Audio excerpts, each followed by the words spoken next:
Hey guys, Ganuel here.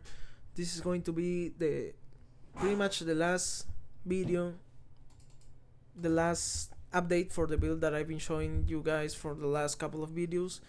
I think we managed to get to the ceiling, I would say, to the build that we are doing, or well, basically with the setup that we are going with, that it's like bleeding and all the physical stuff.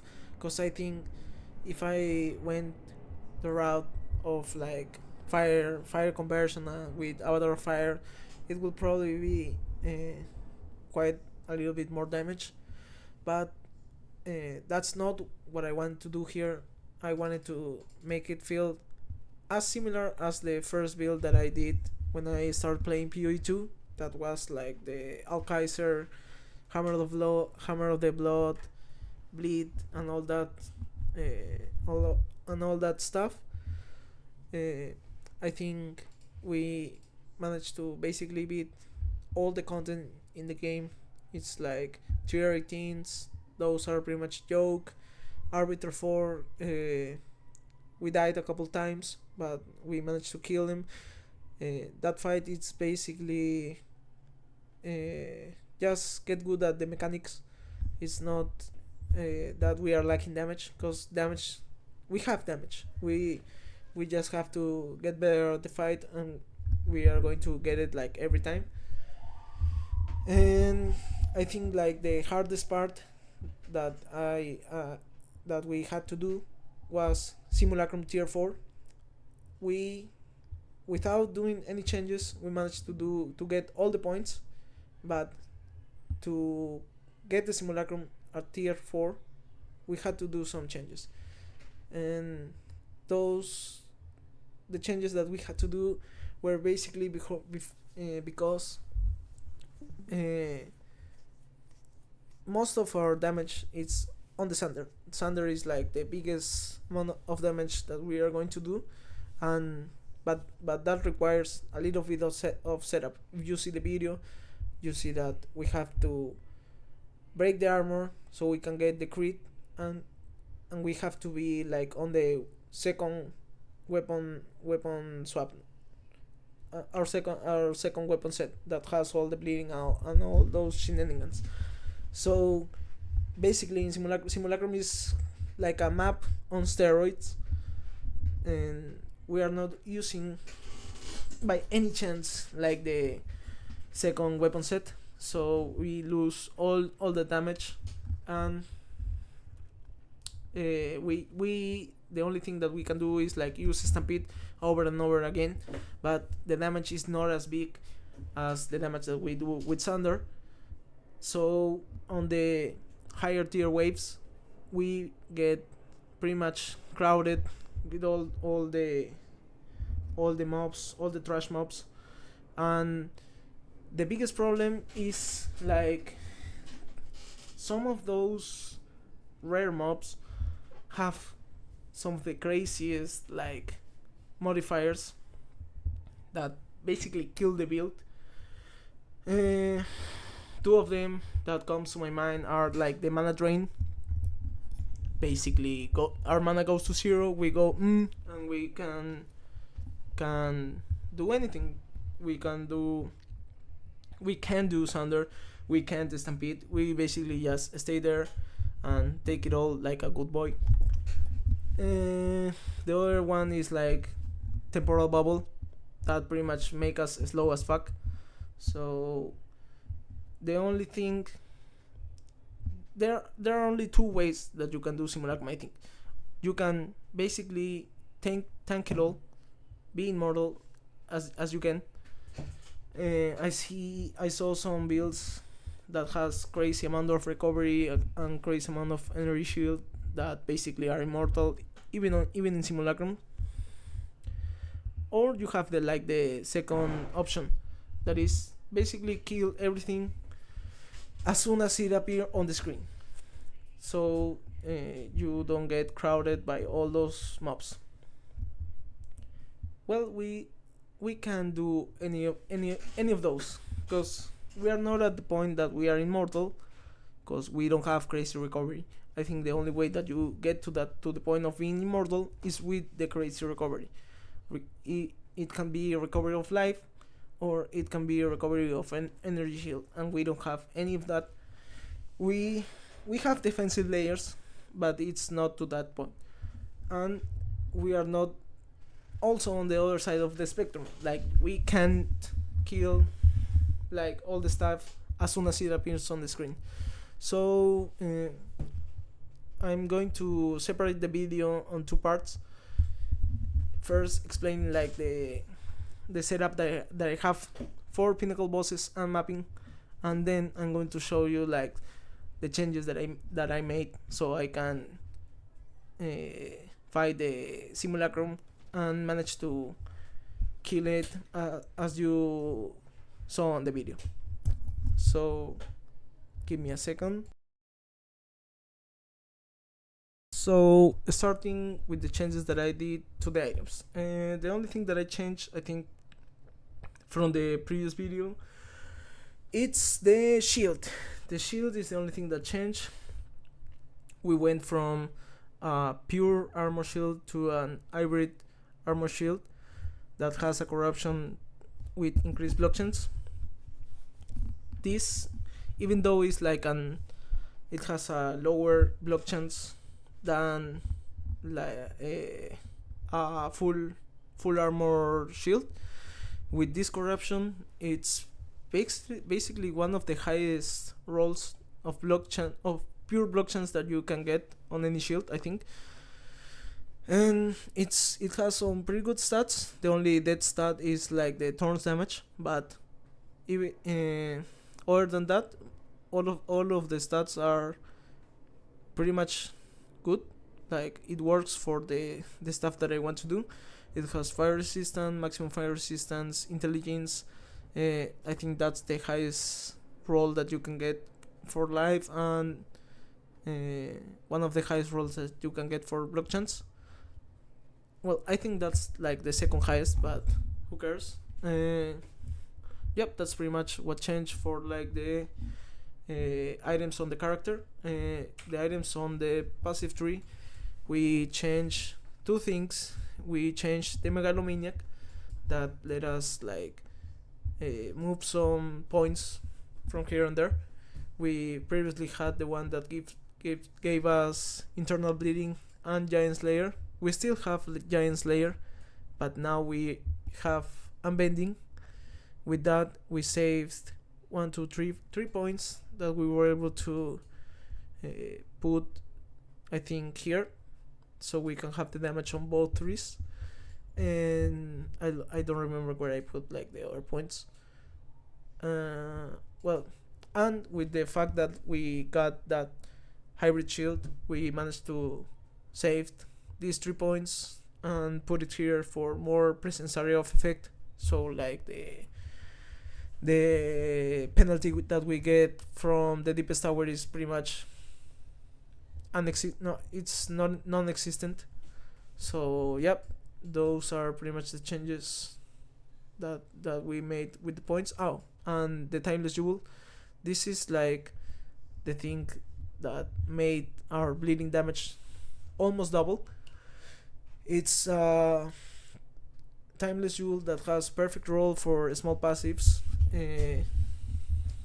like a high tier roll for the notables, and increased magnitude for every notable that we have on the tree, on that ring.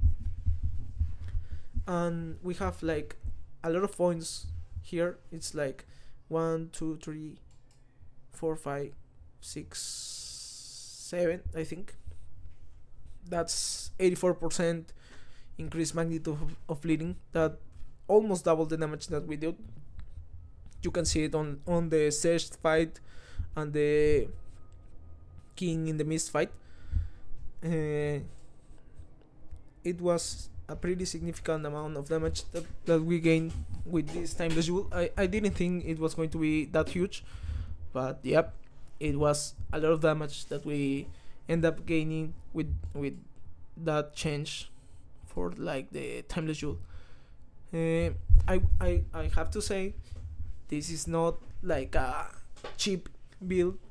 It's almost on the it's not like mirror tier expensive, but it is expensive. Like I think the Megalomaniac cost me 20 divines. Like the Thunder, well, this Stampede is cheap. Well, uh, cheap, like sarcastically, it's like say 6 to 7 divines. But I have one that has Thunder skills that was like 35 divines. This time the jewel was 30 divines. The weapon, I would say it cost me at the beginning 20 divines, but I throw it some wheatlings and those kinds of omens, so add to the cost to that like 20 more divines and all of the other gear. It's not a cheap build. I just think it's. I will, if I have to estimate it, I will put it between like the 100 to 200 divines cost.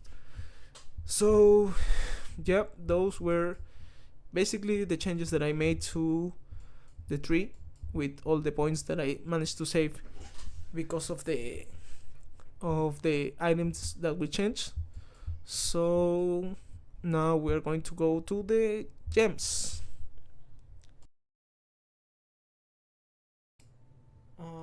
Now going with the jewels.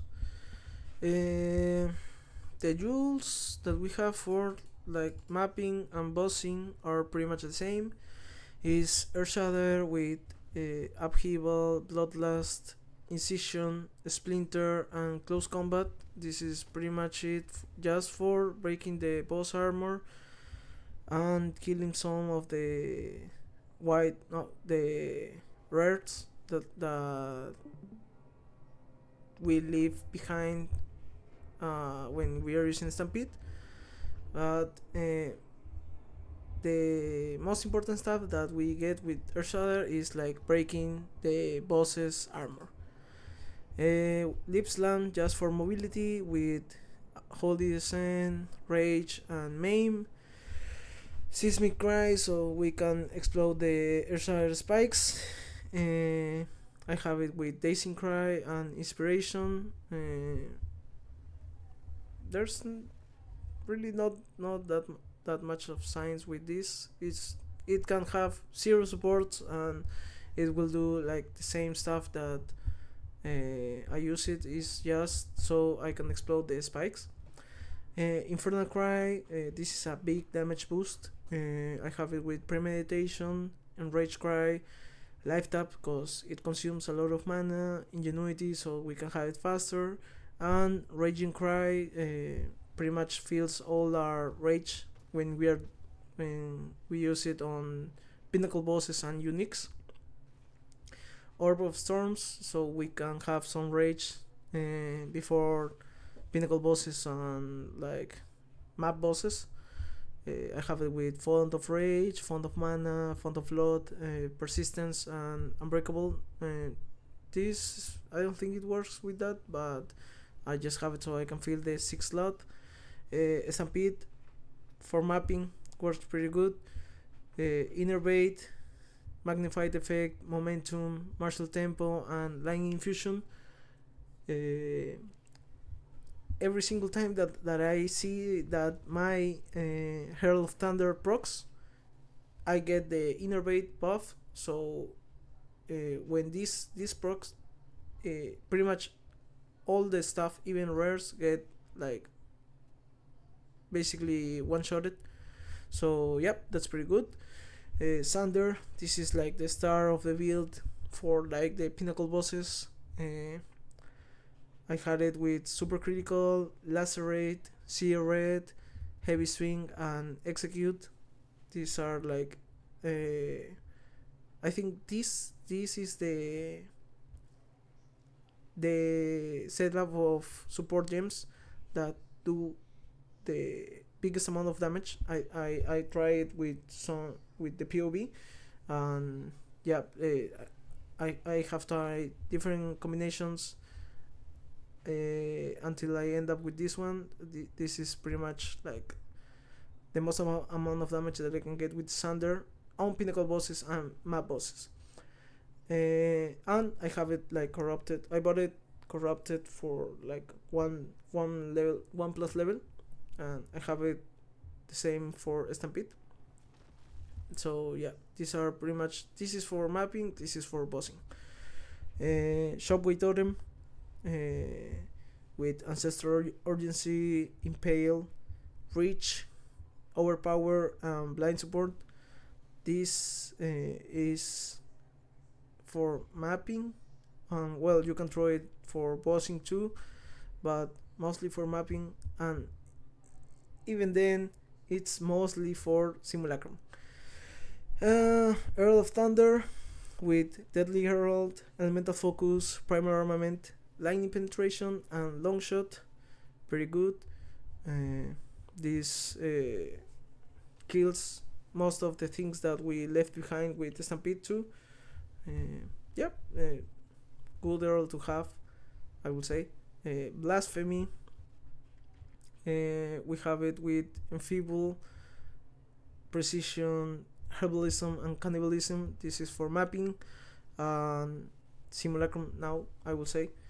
We managed to get Blasphemy because we got the shield, as we saw on the items, on the section of the item changes. And yeah, this is one defensive layer that we have for maps and Simulacrum. But when we are going to bosses, we drop Herald of Thunder, we drop Blasphemy, we drop Stampede, and we put Attrition, Berserk, and Sniper's Mark.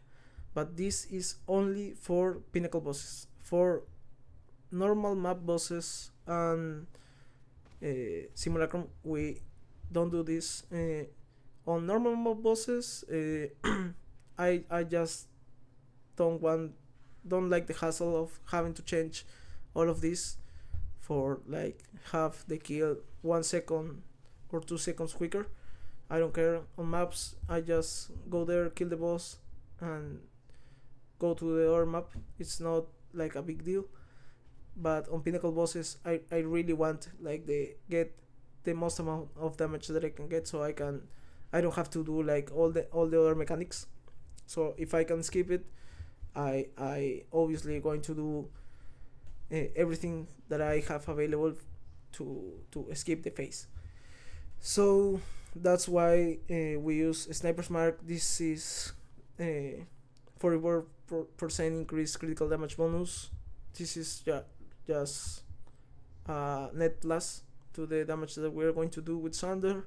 Berserk is like increase the effect that we are getting for Rage. That is more damage.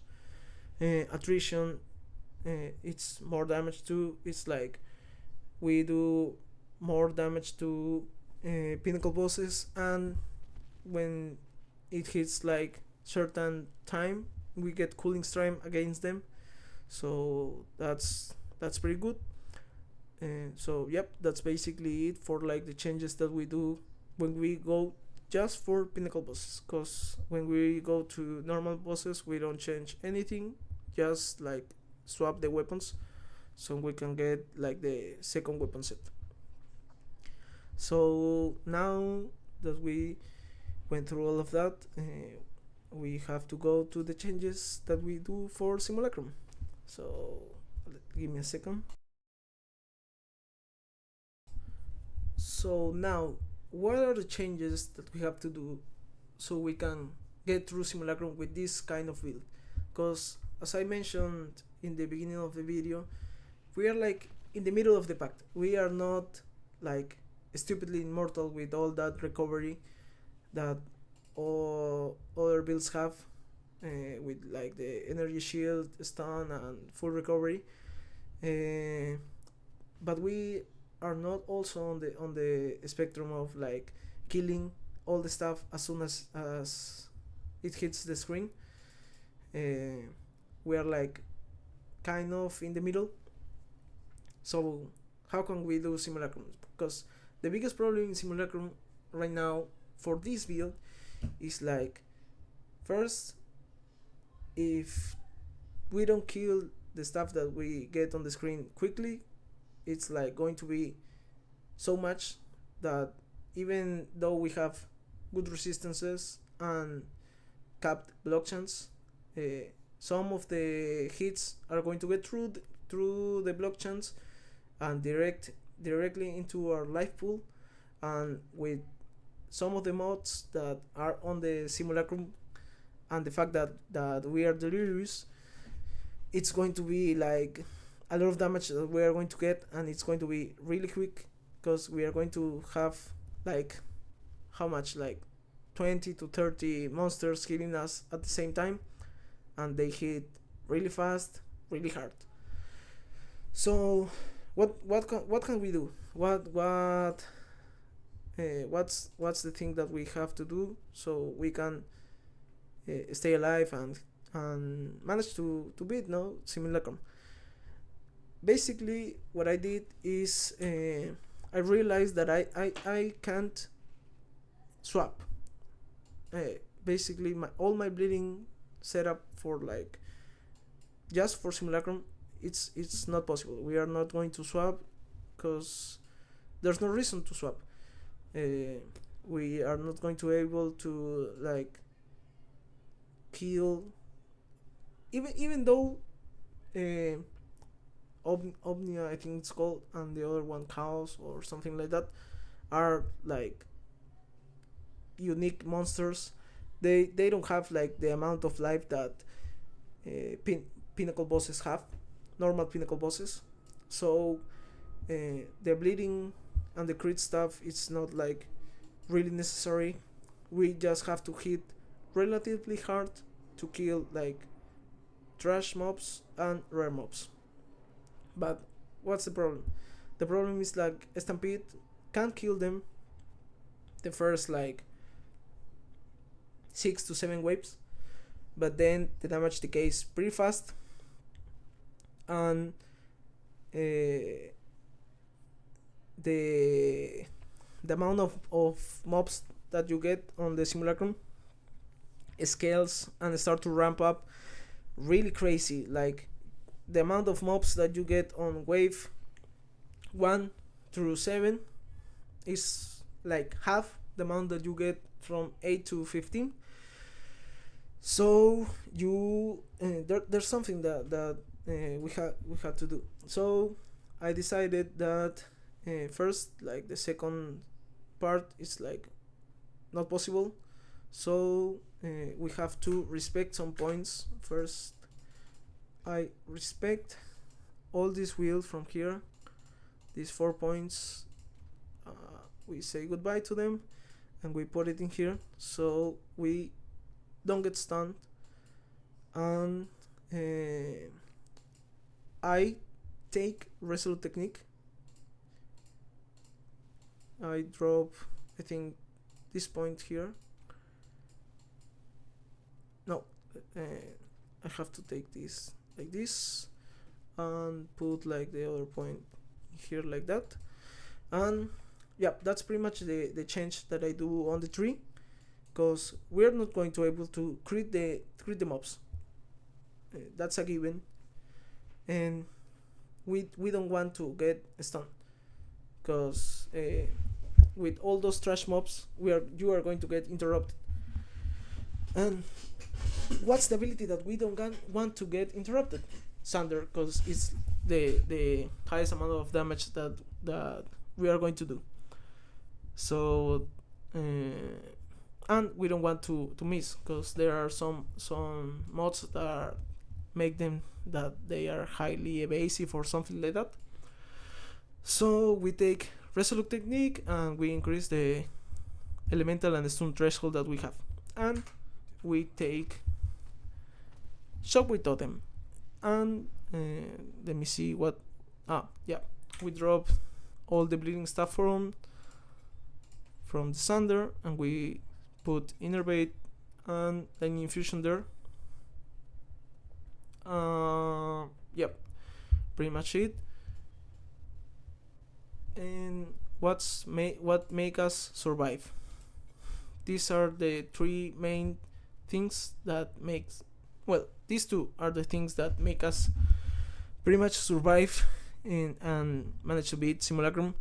First, Shockwave Totem instead of Ancestral Totem. And why you'll ask?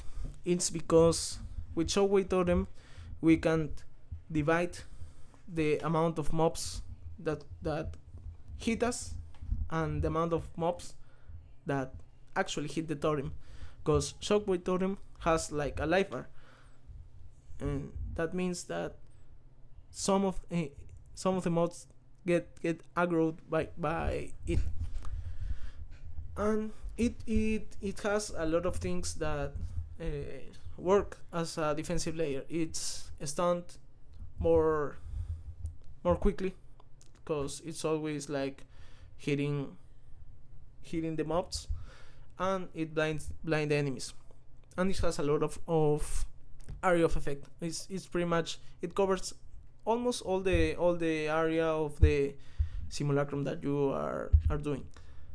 Impale the enemies too. So yeah, this is like the thing that let us basically live, because you throw it in there, divide like the enemies that hit the totem and the enemies that hit you, and you are able to always cast your Sander in a very safe space. And well, we are not doing criticals, so what do we put in here? We put Unbreakable. With this 200% more stun threshold, I never been stunned when casting a Sander. Let me tell you, this makes us basically immune to light stuns. That are the things that basically made us not being able to cast Thunder.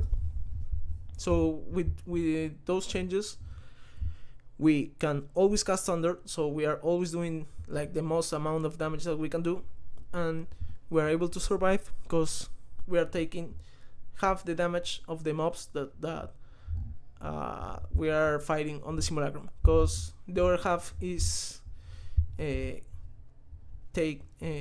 aggroing the Shockwave Totem. And we are taking Blasphemy, so we receive less damage from the mobs that are hitting us. So it's like we have two defensive layers more with this setup that we had before, and that basically let us beat the hardest content in the game, I think. Yeah, it's pretty much the hardest content, I think, because as I said before, the only other thing that is rippy is the Arbiter, but as soon as you like get a grip of all the mechanics, it's pretty much a piece of cake because the damage is there. The only thing that was really, really hard was finishing this simulacrum. Even then, I had to cheat like a little bit with that recall to get like my life back and my flask charges back. I think like that if I didn't get like that mana drain mob or like the temporal bubble, it was going to be like a piece of cake. I was going to be able to beat it without having to like go to base and get back to kill like the two mobs that they're being left. So yep, that's pretty much it for the video. If you have any doubt, I think this is going to be like the last update, as I was saying, because yep, those are pretty much like the upgrades that I had to do. I think like if there's going to be like another video, it's going to be like a leveling guide, because I've been playing like some solo self-found with another character, and I think without using Rake, I found like some interesting mechanics that you can apply to all your leveling if you just want to use mazes. So that's going to be it for me. If you want to get like the POV, I'm going to leave it in the comments, and if you have any doubts, I'm going to be responding, or well, trying to respond all the comments that you leave there. So thank you guys, and we'll see you the next time. Bye.